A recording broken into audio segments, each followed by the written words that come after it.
ಪ್ರಿಯ ವೀಕ್ಷಕರೇ, ಸ್ವಾಗತ ಕನ್ನಡ ಸುದ್ದಿ ಕರ್ನಾಟಕ ಚಾನೆಲಿಗೆ. ನಮಗೆ ಎಲ್ಲರಿಗೂ ಜಿಜಿ ಪ್ಲ್ಯಾಂಟ್ ಇಷ್ಟ ಆಗಿರ್ಬೋದು ಅಲ್ವಾ, ಆದರೆ ಪಾಟ್ ತುಂಬ ಬೇಬಿ ಪ್ಲ್ಯಾಂಟ್ ಬರೋದಿಲ್ವಾ? ನಾವು ನರ್ಸರಿಯಿಂದ ತರುವಾಗ ಚೆನ್ನಾಗಿರುತ್ತೆ, ಮನೆಗೆ ಬಂದೊಂದು ವಾರ ಆದ ತಕ್ಷಣ ಒಂಥರ ರೋಗ ಬಂದ ಥರ ಹಳದಿ ಇರುತ್ತೆ ಅಲ್ವಾ?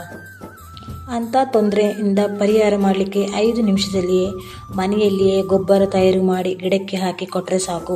ತಿಂಗಳಿಗೆ 1 ಸಲ ಕೊಟ್ಟರೆ ಸಾಕು, ಬೇಗ ರಿಸಲ್ಟ್ ಸಿಗುತ್ತೆ. ಪಾಟ್ ತುಂಬ ಬೇಬಿ ಪ್ಲ್ಯಾಂಟ್ಗಳು ಸಿಗುತ್ತವೆ. ಆಮೇಲೆ ಬೇರೆ ಪಾಟಿಗೆ ರೀಪೋರ್ಟ್ ಮಾಡಿ ಕೊಟ್ಟರೆ ಆಯಿತು.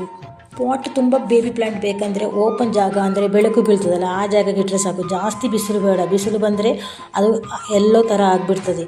ನಾವೀಗ ಒಂದು ಸಣ್ಣ ಗಿಡವನ್ನು ರೀಪೋರ್ಟ್ ಮಾಡಿ ತೋರಿಸ್ತೇನೆ, ಬನ್ನಿ ರೀಪೋರ್ಟ್ ಮಾಡಿ ತೋರಿಸ್ತೇನೆ. 3/4 ಭಾಗ ಮಣ್ಣು, ಅಂದರೆ ನೀವು ಗಿಡಗಳಿಗೆಲ್ಲ ಹಾಕ್ತಿರಲ್ಲ, ಹೂವಿನ ಗಿಡಕ್ಕೆಲ್ಲ, ಆ ಮಣ್ಣು 1/4 ಭಾಗ ಕೋಕೋಫಿಟ್ ಹಾಕಿ ಚೆನ್ನಾಗಿ ಮಿಕ್ಸ್ ಮಾಡಿ. ಒಂದು ಪಾಟ್ ತಗೊಳ್ಳಿ. ಪಾಟ್ ಅಂದರೆ ಅದರಲ್ಲಿ ಓಟೆ ಬೇಕು, ಹೋಲ್ ಬೇಕು, ಇಲ್ಲದ್ರೆ ಅದೇನಾಗುತ್ತೆ, ಮಳೆ ನೀರು ಇಲ್ಲ ನಾವು ಹಾಕುವ ನೀರೆಲ್ಲ ಬಿದ್ದು ಗಿಡ ಬೇಗ ಕೊಳೆಯಲು ಸಾಧ್ಯತೆ ಜಾಸ್ತಿ ಇರುತ್ತೆ. ಇವಾಗ ಪಾಟಿಗೆ 1/4 ಭಾಗ ಪಾಟ್ ಮಿಕ್ಸ್ ಹಾಕಿ ಕೊಡುವ. ಮತ್ತು ಯಾವ ಗಿಡ ರೀಪೋರ್ಟ್ ಮಾಡ್ತೇವೆ ಆ ಗಿಡ ಮಧ್ಯೆಗಿಟ್ಟು ಬಾಕಿ ನೋಡಿಕೊಂಡು ಪಾಟ್ ಮಿಕ್ಸ್ ಹಾಕಿ. ಗಮನಿಸಿ, ಜಾಸ್ತಿ ನೀರು ಹಾಕಬೇಡಿ. ನೀರು ಹಾಕಿದರೆ ಕೊಳೆಯುವ ಚಾನ್ಸಸ್ ಜಾಸ್ತಿ ಇರುತ್ತೆ. ನೀರು ನೋಡ್ಕೊಂಡು ಹಾಕಿ. ಜಾಸ್ತಿ ನೀರು ಹಾಕಿದ್ರೂ ಗಿಡ ಕೊಳೆಯೋ ಚಾನ್ಸ್ ಜಾಸ್ತಿ.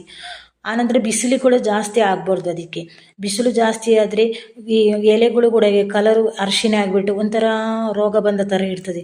ಬನ್ನಿ ಇವಾಗ ಅದಕ್ಕೆ ಗೊಬ್ಬರ ಹೇಗೆ ತಯಾರು ಮಾಡೋದು ನೋಡ್ಕೊಂಡು ಬರೋಣ. ನಮ್ಮ ಮನೆಯಲ್ಲಿ ಸಾಧಾರಣ ಹೆಸರುಕಾಳು ಇದ್ದೇ ಇರುತ್ತೆ ಅಲ್ವಾ?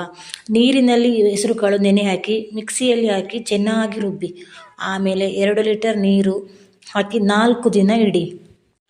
4 ದಿನ ಕಳೆದಾದ್ಮೇಲೆ ಆ ನೀರು ತಗೊಂಡು ಬಂದು ಗಿಡದ ಬಡ್ಡೆಗಳಿಗೆ ಹಾಕಿ.